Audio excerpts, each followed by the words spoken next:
Vamos agora para a nossa segunda unidade de estudos, da nossa aula acerca do Evangelho de Marcos. Observe que o Evangelho de Marcos, ele é uma composição literária, é uma obra literária, tal como outras obras escritas que você pode estudar, observar, tal como outras biografias de pessoas que você pode também estudar e ter acesso e conhecimento a elas. Assim também o Evangelho de Marcos te dá acesso e conhecimento a quem? A pessoa de Jesus de Nazaré, o Senhor, o Filho de Deus. Todo texto escrito, como o Evangelho de Marcos, precisa então ser estudado do ponto de vista literário, da sua composição, da sua organização. O propósito disso é entender como é que essa mensagem ela é passada. A finalidade, então, é descobrir como ele escreve de maneira a alcançar o seu fim ou o seu público definido, que são os seus leitores. Veja, na parte da história, como estudamos há pouco tempo atrás, a gente viu como essa comunidade de leitores era a própria igreja que confessava Jesus como Senhor, o Filho de Deus.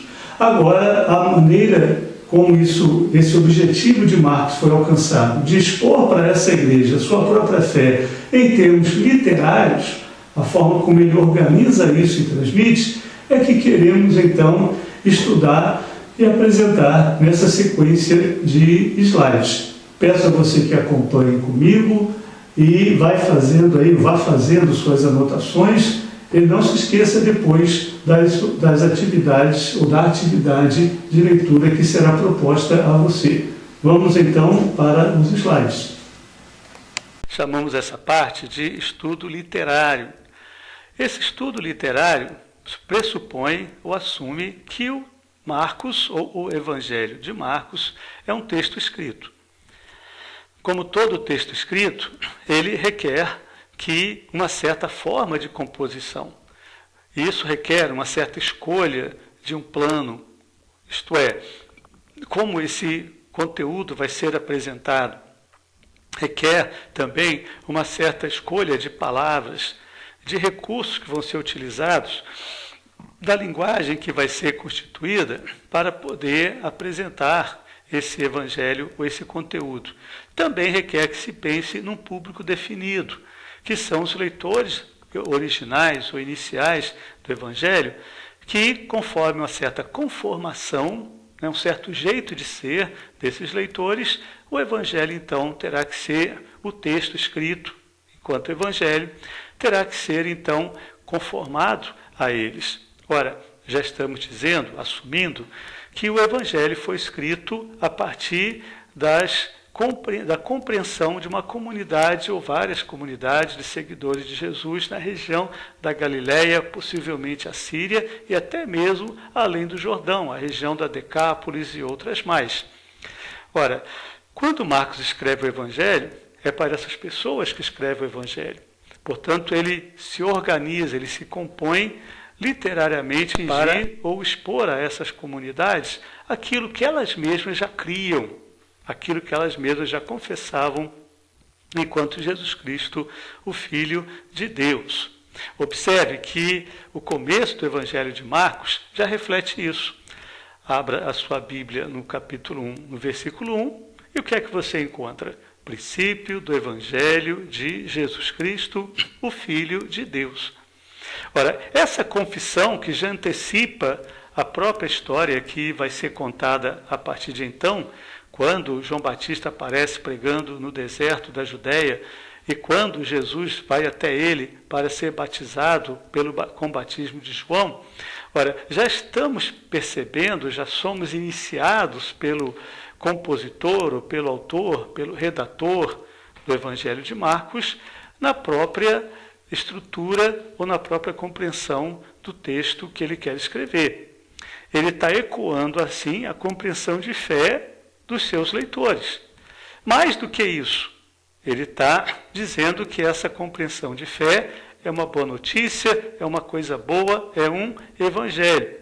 Mais do que isso ainda, ao mencionar que ele quer começar a contar do princípio ele está querendo ligar a vida que Jesus viveu como o caminho pelo qual ele chegou a ser, então, crido, confessado, conhecido pelos seus seguidores como o Filho de Deus, o Messias Salvador, o Senhor ao qual eles submeteram as suas vidas à sua obediência. Portanto, a gente deve fazer a seguinte questão, ou levantar a seguinte questão. Quando Marcos ele escreve seu evangelho, ecoando, de certo modo, aquilo que já era a confissão dos seguidores de Jesus, e inclusive usando um certo plano, ou certos relatos, memórias desses seguidores, até mesmo reportando a pregação dos apóstolos, aos quais ele acompanhou de perto, se este Marcos é o que a gente entendeu como João Marcos, relatado nos evangelhos, cartas de Paulo e carta de Pedro, de onde Marcos teria usado, ou de onde teria tirado o recurso para organizar o evangelho tal qual o temos. Enfim, já haveria um texto escrito da maneira como lemos o evangelho de Marcos, ou Marcos, recorrendo às memórias, aos recursos que ele tinha, ele então elaborou de forma bastante original este evangelho, ou este texto literário como conhecemos. A questão é um pouco mais séria do que você imagina. Por quê? Se o evangelho, a proclamação de Jesus, era uma pregação, como esta pregação encontrou lugar em uma narrativa da vida de Jesus? Você consegue entender a questão, que é um pouquinho mais complicada? Ora, o que nós temos com o Evangelho de Marcos é uma história, a história de Jesus, na forma de uma narrativa, que é um texto literário, mas que ecoa lá nos seus inícios, nas suas origens, uma pregação, e que, por sua vez, essa pregação é originada de uma fé, ou de uma confissão de fé em Jesus como Senhor. Conseguimos perceber essas coisas no texto literário de Marcos? Outra questão importante que a gente tem que prestar atenção é que, se o Evangelho pretende contar a vida de Jesus, ou narrar a vida de Jesus, por que não faz na maneira das outras narrativas conhecidas da época, recorrendo ao gênero biográfico? O relato, a narrativa, como nós conhecemos hoje, chamada gênero literário, não é exatamente aquilo que existia nos dias de Marcos. As pessoas costumavam contar a vida de outras pessoas importantes, e para isso recorriam a informações da sua vida, informações de natureza mais biográfica, tais como, por exemplo, onde ele nasceu, onde estudou, se ele era um militar, em que lugares ele lutou, se ele era um filósofo, em quais escolas, lugares e com quais ideias ele trabalhou, se ele era um profeta, em que região da Galileia, em que região da Judéia, em que região da Palestina ou dos antigos reinos de Israel, do norte, do sul, ele atuou, qual foi a sua pregação, com que pessoas ele lidou, enfim. Nós não temos isso na história de Jesus. O Evangelho de Marcos é uma narrativa que não é necessariamente biográfica. Não é necessariamente biográfica. Ela é uma narrativa que pretende relatar, contar, não com as características biográficas dos relatos da época. Não há aquele interesse curioso nas histórias de Jesus ou nos detalhes dessa história. O interesse se foca em mostrar como, a partir do seu batismo, caminhou pela Galiléia, chegando até Jerusalém, onde foi morto, ressuscitou e, enfim. Ora, essa de contar, de relatar, de narrar, é bastante diferente, ou constitui uma certa novidade na forma de relatar, de descrever, de atentar a vida de alguém. Agora, por outro lado, ela tem o seu lugar, tem a sua importância e demonstra o seu impacto. Porque quando você acompanha a vida de Jesus, é automaticamente levado a perceber essas relações que estão presentes, que tem a ver com a importância dessa vida para a sua comunidade, ou para as comunidades de seus seguidores.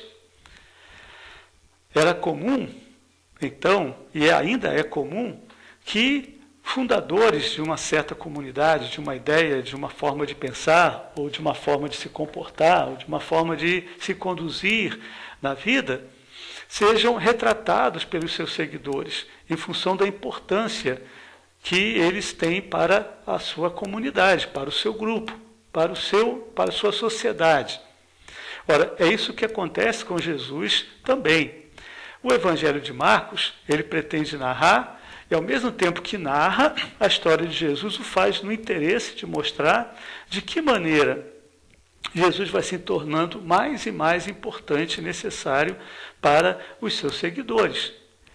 Esta é uma coisa importante de você observar e guardar com você na medida que no nosso estudo. Portanto, a gente tem que se fixar nesse aspecto importante aí da narrativa. Ela não somente, a narrativa acerca de Jesus, contada por Marcos no seu Evangelho, não somente tem a preocupação de narrar sobre Jesus, mas tem a preocupação de registrar suas ações e ensinos, a maneira como elas se constituem como significativas, como importantes, como absolutamente necessárias para a construção da imagem de Jesus que os seus seguidores possuem acerca dele. Portanto, a partir de materiais prévios, finalizando essa segunda unidade, entenda isso, que a partir de materiais anteriores que Marcos possuía, como palavras, ações, milagres, diálogos, histórias atribuídas a Jesus, que foram simplesmente se aglomerando umas às outras, Marcos constitui uma narrativa, estabelece um plano, e a partir desse plano, ele reconstitui para as comunidades seguidoras de Jesus a importância, o significado, o lugar de Jesus em suas vidas. Mas aí a gente já está numa outra etapa, que é a etapa teológica, pois é disso que estamos falando quando está se referindo a Jesus e a esse modo de Marcos preencher com as histórias deles esse modelo, esse miolo, essa estrutura na qual ele então vai constituir o início, o meio e o fim de Jesus. Vamos agora para o nossa próxima unidade, que é a abordagem, a aproximação teológica ao Evangelho de Marcos.